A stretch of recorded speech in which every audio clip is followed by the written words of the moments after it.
তো জয় হিন্দ বন্ধুরা, কেমন আছো তোমরা সবাই? আশা করি সকলে ভালো আছো। তো তোমাদের একটা খুব কমন কোয়েশ্চেন আমাকে প্রত্যেকটা ভিডিওর কমেন্ট সেকশনে মানে ওই কমেন্টের উত্তরটা আমি সবাইকে দিতে পারি না। সবসময় দেওয়ার সুযোগ হয় না। তো একটা সবার কমন কোয়েশ্চেন যে, "দাদা তুমি মানে তোমার ফার্স্ট চয়েস কি রাখবে?" ঠিক আছে? যদি এসএসসি জিডিতে কোনোদিন সিলেকশন পাই, তাহলে বা আমার ফার্স্ট চয়েস আমি কি রাখবো? ঠিক আছে? মানে ফার্স্ট চয়েস কি দিতে হবে বা কি দিব? বা তোমরা আমার কথার ভিডিও শেষে তোমরা বুঝতে পারবে যে তোমাদের কিরকম ফার্স্ট চয়েস তোমাদের রাখা উচিত। আমি বেসিক্যালি কাউকে বলব না যে আমার কথা মতন কেউ ফার্স্ট চয়েস রাখো। বাট আমি এইটা তোমাদেরকে বলব যে আমার ফার্স্ট চয়েস কি হবে সেটা আজকে তোমাদেরকে আমি মানে ভালো মতন বুঝিয়ে দিব। ঠিক আছে? আর সেটা আমার ফার্স্ট চয়েস শোনার পর তোমাদের অনেকের ইচ্ছে আমি জানি যে আমার ফার্স্ট চয়েস কি সেটা জানার। ঠিক আছে? এবং যারা আপাতত মেডিকেলে দিয়েছো তারাও হয়তো অনেকে হয়তো আমাকে জিজ্ঞেস করেছে, "ভাই তুই তো এত পড়াশোনা এত ভিডিও বানাচ্ছিস তো ফার্স্ট চয়েস কি? তুই কি টার্গেটে আছে তোর?" তো দেখো, বেসিক্যালি এই বিষয়টা নিয়ে আমি অনেকদিন থেকে ভাবছিলাম একটা ভিডিও আনবো, কিন্তু আনার সুযোগ হয়ে উঠছিল না। তো তাই জন্য আজকে তোমাদের জন্য এই ভিডিওটা নিয়ে আসলাম। তো ভিডিওটা প্লিজ শেষ পর্যন্ত দেখবে এবং তোমাদের ফার্স্ট চয়েস কি বা ড্রিম জব কি অবশ্যই একবার কমেন্টে লিখবে। তো দেখো, ফার্স্ট চয়েস এর দিক থেকে আমার ফ্যামিলি ব্যাকগ্রাউন্ড বা ফ্যামিলি একসাথে থাকতে আমি ওটা আমি এভয়েড করি। ঠিক আছে? ফ্যামিলি কেন এভয়েড করি এটা ভিডিওর শেষে পরে বলব। ঠিক আছে? আমি আমি ১ম এ যেটা বলছি আগে আমারটা ভালো মতন একটু দেখে নাও। ভিডিওটা স্কিপ করবে না। তো দেখো, ১ম এ হচ্ছে ফ্যামিলি একসাথে থাকে কোন জবগুলো কোনটার মধ্যে সবথেকে বেশি থাকে। তো প্রথমত থাকে সিআইএসএফ, ঠিক আছে? তো সিআইএসএফ এর মধ্যে কোয়ার্টার পাওয়া যায়। একটা ভালো যদি সিটি এরিয়াতে জব হয় বা সিটি এরিয়াতে যদি তোমার পোস্টিং হয়, তখন সেখানে তুমি একটা কোয়ার্টার পাবে। তুমি তোমার ফ্যামিলি, তোমার ওয়াইফ, তোমার মা-বাবা তুমি যাকে চাইলে তুমি সেখানে থাকতে পারবে। ঠিক আছে? কিন্তু দেখো, আমার ফার্স্ট চয়েস যেহেতু আমি বলেছিলাম আগেও যে আমার ফার্স্ট চয়েস হচ্ছে আইটিবিপি। ঠিক আছে? যেহেতু আমি ফার্স্ট চয়েসকে আইটিবিপিতে সিলেক্টেড রেখেছিলাম, সেইজন্য যেহেতু আমার তিব্বতের সাইডে যেহেতু থাকে আইটিবিপিরা যেহেতু তিব্বত সাইডে থাকে, সেহেতু সেখানে কিন্তু প্রকৃতিক যে অবস্থাটা খুব খুব দুর্যোগ হয়। ঠিক আছে? সব ভালো একদমই হয় না। খুব খারাপ অবস্থা, মাইনাস ডিগ্রিতে থাকে। তো সেই কারণে আইটিবিপিতে কিন্তু কোনো কোয়ার্টার ফেসিলিটিস থাকে না। তো আমার এসব জানা সত্ত্বেও আমার আইটিবিপিটা খুব পছন্দের। ঠিক আছে? আইটিবিপিটা আমার ভালো লাগে। তো এখন অনেকের কি হয়, ভালো লাগে বিএসএফ, অনেকের ভালো লাগে সিআরপিএফ, অনেকের ভালো লাগে সিআইএসএফ। আবার যে ফেসিলিটিস এর দিক থেকে আমার অনেকে আমাকে বলবে যে, "ভাই তুই তো এখনো জব করিস না, তুই তো কোনো অভিজ্ঞতা নেই।" তো কি? দেখো, অভিজ্ঞতা আমার নেই। ঠিক আছে? এখন কি বলে তোমরা এখন তোমাদের মতে অনেকে সবাই বিএসএফ বেশিরভাগ লাস্টের দিকে রাখে। ঠিক আছে? একদম শেষ পয়েন্টে বিএসএফ রাখে। কারণ বিএসএফ এ ১২ ঘন্টা ডিউটি দিতে হয়। ঠিক আছে? হ্যাঁ, অন্যদের সেলারির থেকে বিএসএফ এর সেলারিটা একটু সবগুলোর থেকে একটু উপরে থাকে। কিন্তু সেই তুলনায় বিএসএফ এর ১২ ঘন্টা ডিউটি দিতে হয়। সকালে ৬ ঘন্টা, দুপুরে রাতে ৬ ঘন্টা বা এরকম যে কোন সময় ৬ ঘন্টা পড়বে। বাট তোমাকে ২৪ ঘন্টার মধ্যে ১২ ঘন্টা কিন্তু তোমাকে ডিউটি দিতে হবে।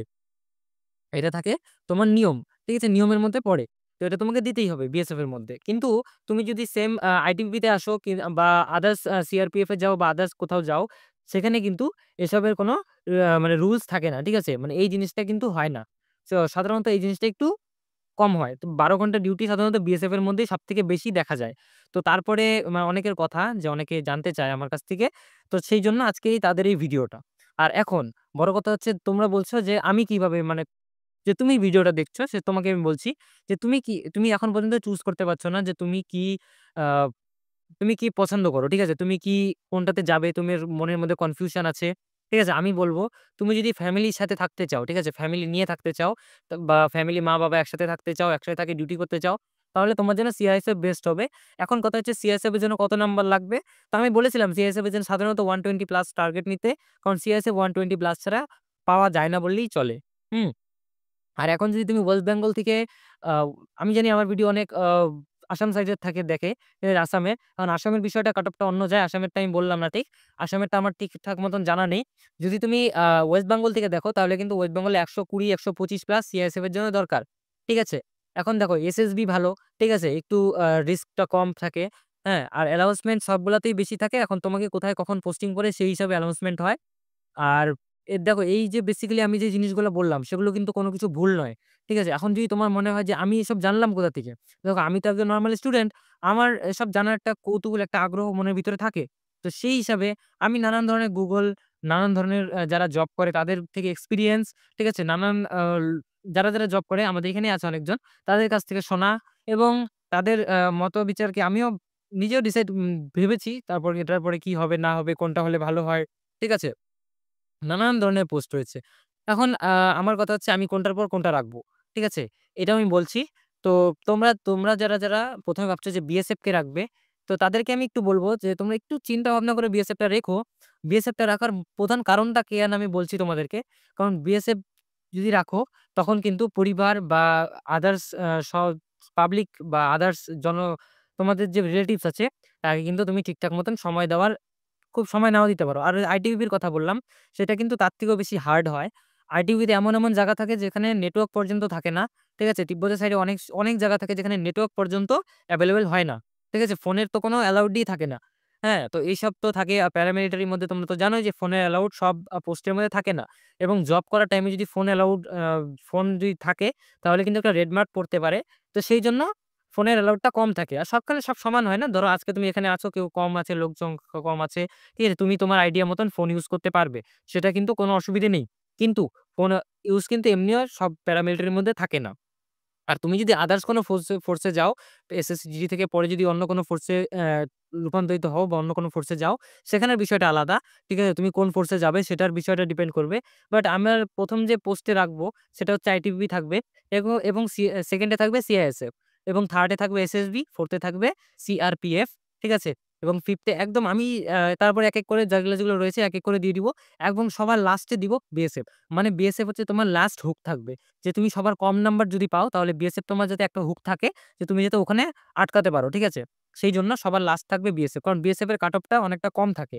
সাধারণত বিএসএফ এর কাট অফ ১০০ র আন্ডারে থাকে। ঠিক আছে? ১০০ র নিচে কোনো সময় ৯২ অনেক সময় গেছে। কিছু বছর গেছে ৯২, ৯৮ এ লাস্ট কাট অফ দিয়েছিল। ঠিক আছে? ১০৫, ১০৬ এরকম কাট অফ থাকে লাস্ট কাট অফ যেটাকে বলে। একদম ফাইনাল কাট অফ ১০৫, ১০৬ থাকে। তো সেগুলো বিএসএফ এর জন্য হয়। ঠিক আছে? যখন আমার দাদায়েরা দিয়েছিল তখন মোটামুটি তোমার ১০৬ পয়েন্ট কত ছিল জানি এরকম সামথিং হবে। আমি ওদের মুখে শুনেছিলাম। তো আমার জিনিসটা জানা নেই। তো কোন ইয়ার যদি মনে থাকে নেক্সট ভিডিওতে বলে দিব। এই ভিডিওতে বলা সম্ভব না কারণ আমি জানি না ঠিক। ঠিক আছে? তার কাছে জিজ্ঞেস করে আমি নেক্সট ইয়ারের কথাটা বলব যে কোন ইয়ারে ১০৬ বা ১০০ ছিল। আমার মনে হয় যে ২০২৩-২৪ এর সামথিং এরকম সময় হওয়ার কথা। ঠিক আছে? তো, আমি পরে সেটা চিন্তা করে বলব। আর তোমাদের কি কেমন তোমরা ফার্স্ট চয়েসটা কি রাখতে চাও? অবশ্যই কমেন্টে একবার জানাবে। তো আমি অনেকটা কৌতূহল আছি তোমাদের ফার্স্ট চয়েস জানার জন্য। আর ভিডিওটা ভালো লাগলে অবশ্যই চ্যানেলটা সাবস্ক্রাইব করবে। আর তোমরা তো সবাই জানো যে আজকে আমার ডে 20 চলছে। 100 ডে চ্যালেঞ্জের মধ্যে। তা আমি ডে 20 কিন্তু আমি দিয়ে দিয়েছি। ডেইলি শর্টস আপলোড করি একটা করে শর্টস। ঠিক আছে? ডেইলি আপলোড করি। তোমরা অনেক ভালোবাসা দাও। তার জন্য অনেক ধন্যবাদ সবাইকে। আর ভিডিওটা এই পর্যন্তই। দেখা হচ্ছে নেক্সট ভিডিওতে। ততক্ষণের জন্য গুড বাই এবং সবাই চ্যানেলটাকে সাবস্ক্রাইব করবে একবার। কারণ তোমাদের কাছে এতটুকু ভিডিও আনার এতটুকু তো আমার চাহিদা থাকতেই পারে যে তোমরা একটা করে সাবস্ক্রাইব এবং একটা করে লাইক দাও। কারণ নেক্সট আমি একটা প্ল্যানে আছি। তো কি প্ল্যান করছি সেটা আমি খুব তাড়াতাড়ি তোমাদের জন্য রিভিল করব এবং এই প্ল্যানটাতে যারা সাধারণ ঘরের ছেলে তাদের খুবই উপকার হবে সাধারণত পড়াশোনার বিষয় নিয়ে। আমি খুব তাড়াতাড়ি যত সম্ভব পারবো প্ল্যানটাকে সাকসেসফুল করার চেষ্টা করব এবং কি প্ল্যান সেটাও আমি কোনো এক ভিডিওর মধ্যে বলে দিব। ঠিক আছে? অপেক্ষা করো সেই ভিডিও আসুক, সময় হোক। ঠিক আছে? এখনো সময় হয়নি। আরো কিছুদিন বাকি। ঠিক আছে? সময়টা আসুক। আমি কিন্তু তোমাদের সবাইকে সাহায্য করব। ঠিক আছে? যারা এই এক্সাম দিতে চলেছো বা যারা নেক্সট ইয়ার এক্সাম দিবে। আমি জানি না আমার কি হবে, আমার সিলেকশন হয় কি না হয় সেটাও আমি বলতে পারব না। ঠিক আছে? কারণ সিলেকশন হওয়াটা সম্পূর্ণ কষ্টের উপরে ডিপেন্ড করে। তুমি কতটুকু করছো, কতটুকু পড়াশোনা করছো, কতটুকু কি করছো সেটার উপরে ডিপেন্ড করে। বাট কোনো সময় হয় কি একটু লাকের উপরেও ডিপেন্ড করে। আমি যদিও লাকটা বেশি বিশ্বাস করি না। কিন্তু সেদিক দিয়ে দেখতে গেলে আমার লাকটা একটু খারাপই বলা যায়। কিন্তু লাকের উপরে বিশ্বাস না করলে আমি এতটুকু বলি যে আমার ভাগ্যটা একটু খারাপের দিকেই থাকে সবসময়। তো সবার ভাগ্যই সবার খারাপ থাকে। সবার মনে হয় যে আমার ভাগ্যটা খারাপ। কিন্তু আমি জানি আমার থেকে আরো খারাপ কেউ আছেন। কিন্তু তাও আমার মনে হয় যে আমারটাই কিন্তু অনেকটা খারাপ।